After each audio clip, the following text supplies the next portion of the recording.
Bonjour madame, bonjour monsieur. Eh bien, nous sommes aujourd'hui à la 44e séance, la technique de focalisation ou stimulation locale. Focaliser, ça veut bien dire ce que dire, c'est-à-dire aller sur un point particulier du corps. Elle a été mise au point en 1962 par Perez Sloker-Lewis. Alors, ses buts et ses indications. Renforcer les défenses naturelles d'un individu dans le cas de maladies déficitaires immunitaires, atteinte tumorale, cancer, ou stimuler un organe ou une fonction dans les cas de dysfonctionnement, hypertension artérielle, tachycardie, dysmorée, psychoplastie sophronique, c'est-à-dire on peut aussi utiliser cette technique pour accélérer la régénération tissulaire et cellulaire dans le cas de traumatisme, fracture pour faire fondre des graisses dans les cas d'obésité. Ça veut dire en quoi clair que nous stimulons dans cet état de bien-être que nous verrons après dans la technique, nous mettons en route toutes les défenses immunitaires et nous demandons à notre corps de nous battre, de se battre pour nous dans cet état, bah, pour combattre la maladie et puis évidemment combattre la mort quand c'est des maladies graves et être vivant, rester vivant et puis surtout guérir vite en guérissant les milliers de cellules atteintes, voilà. Ou en tout cas en permettant aux restants du corps de lutter et puis de se maintenir en vie le plus possible. Voilà. On peut aussi travailler dans le cas d'obésité, comme il disait, pour faire fondre la graisse, mais ça demande aussi des fois à la fois d'être suivi par un diététicien, par un docteur. Vous êtes que la finalité, hein, donc il faut faire attention. Parce que d'abord, c'est une question de procédure. Et au pire, bah, vous pourriez être attaqué pour exercice illégal de la médecine, et ça, c'était grave. Surtout actuellement, point à rien, on a vite fait de se retrouver au tribunal. Donc, je vous demande de faire très attention là-dessus, mais c'est intéressant si on peut le faire soi-même ou avec un sophrologue. Donc, les contre-indications, personnalité hypochondriaque, psychotique, tendance à un état second, précaution avec les hystériques, bah oui, il faut faire attention à ces gens-là, bah, qui sont peut-être déjà soignés par un psychiatre. Donc, bah, il ne faut pas les prendre. Il ne faut pas les prendre parce que ils sont mal avec leur corps. Condition avant de pratiquer cette technique, une connaissance parfaite et un entraînement sérieux et régulier aux autres techniques, sophronisation de base et sophroacceptation progressive.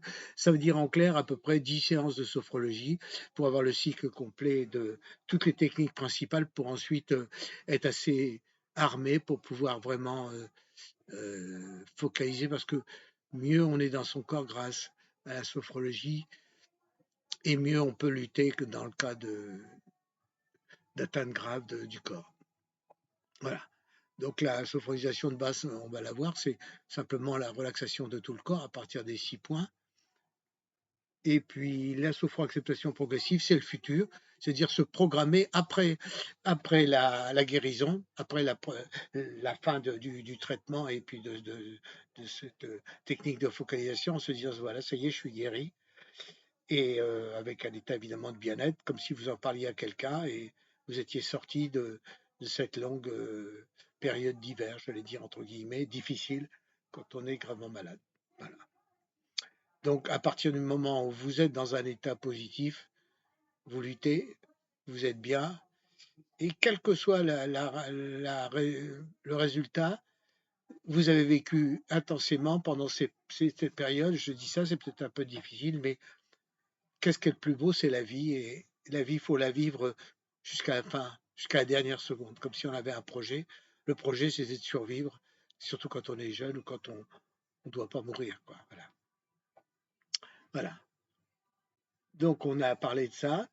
Bah, la technique, on commence donc par un dialogue présophronique, cours d'anatomie et de physiologie, ou éventuellement diététique pour les cas d'obésité liés à un problème de boulimie avec explication schéma en rapport avec l'organisme atteint ou défaillant.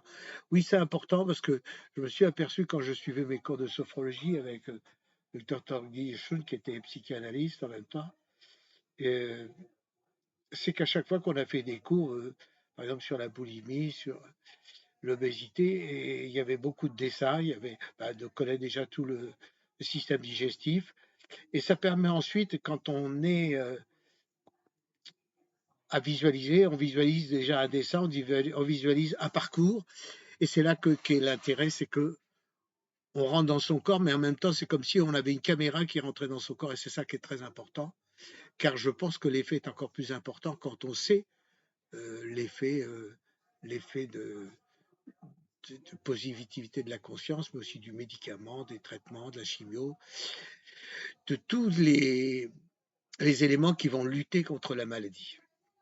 La focalisation étant la finalité, la conclusion, je dirais. Donc, on a fait une sophonisation, on a fait une activation intrasophonique, et comme je le disais, en cas d'aide chimiothérapique, on visualise le cheminement à l'action du médicament qui va à l'action de la maladie, toutes les forces personnelles chimiques se liguent contre l'ennemi. Ben voilà, on sait exactement où on est, on sait exactement où est la tumeur, on sait exactement les traitements, on sait ce qui va se passer parce qu'on vous l'a expliqué, le pharmacien, le docteur, le chimiothérapeute, tous ces gens-là, tous ceux qui sont pour lutter contre votre maladie. Et le sophrologue peut vous aider simplement à visualiser toutes ces actions pour les réunir, pour les coordonner comme une arme de guerre, malheureusement, enfin je prends une image, mais on est en guerre quand on est contre la maladie et toutes ces forces, on va les réunir sur le champ de bataille par rapport à la maladie. Et là, on va essayer de l'encercler, on va essayer de la tuer. Voilà. Parce que là, il faut tuer la maladie quand elle est vraiment très grave. Sophro-acceptation progressive, je vous l'ai dit tout à l'heure, c'est une projection sur le futur. On est derrière, on raccourcit, bon, il faut 4 séances pour faire la sophro-acceptation progressive. On démarre 1 an, après 6 mois, après 1 mois, après une semaine et après un jour le lendemain. Voilà. De manière à ensuite actualiser son esprit et puis régulièrement être toujours dans cet état comme si on était déjà après la guérison, même si vous avez encore 6 mois de traitement. Et c'est ça l'objectif, c'est l'objectif de rester toujours dans un état de bien-être, dans un état de visualisation positive, agréable, etc. Et toujours essayer de vivre normalement, même si on est très atteint. Renforcement des 3 qualités, la confiance en soi, l'équilibre du corps et d'esprit, l'espoir, l'enthousiasme d'une vie meilleure. Ben là, évidemment, quand je dis cette 3e phrase, c'est une phrase extraordinaire. Parce que vivre une vie meilleure alors qu'on est gravement malade, et ben c'est masquer un peu la maladie, mais tout en la travaillant et en essayant de vivre normalement. Parce qu'en vivant normalement, on n'augmente pas encore le champ de la maladie, mais au contraire, on essaye de lui dire, bah, je stoppe, je commence à avoir des armes de plus en plus. Voilà. Désophralisation, retour à ici et maintenant, bah, on le sait, hein, ça c'est facile, hein, on a les yeux fermés, mais on travaille des respirations, des petits massages de la tête, des respirations sur le ventre, des contractions internes de tous les muscles. Dialogue sur la séance et ressenti par écrit de celle-ci par le patient. Bah, en principe, chez un sophrologue, après, il vous demande d'écrire le ressenti de votre séance, et ça c'est important parce que ça peut permettre de découvrir au sophrologue d'autres choses. Et puis surtout pour vous de faire un point et puis de voir que vous avez progressé, que certaines choses qui vous tracassaient ne vous tracassent plus. Donc vous avancez dans le positif et dans la maladie qui va s'éteindre. Voilà. Maintenant, c'est à vous de liker, faites vos commentaires afin d'enrichir la séance et le débat. Voilà. Je vous remercie pour cette explication un peu longue, mais qui quand même qui le mérite. Et puis je vous souhaite un bon dimanche et puis à la prochaine pour la 45e séance. Merci encore de votre écoute. Au revoir.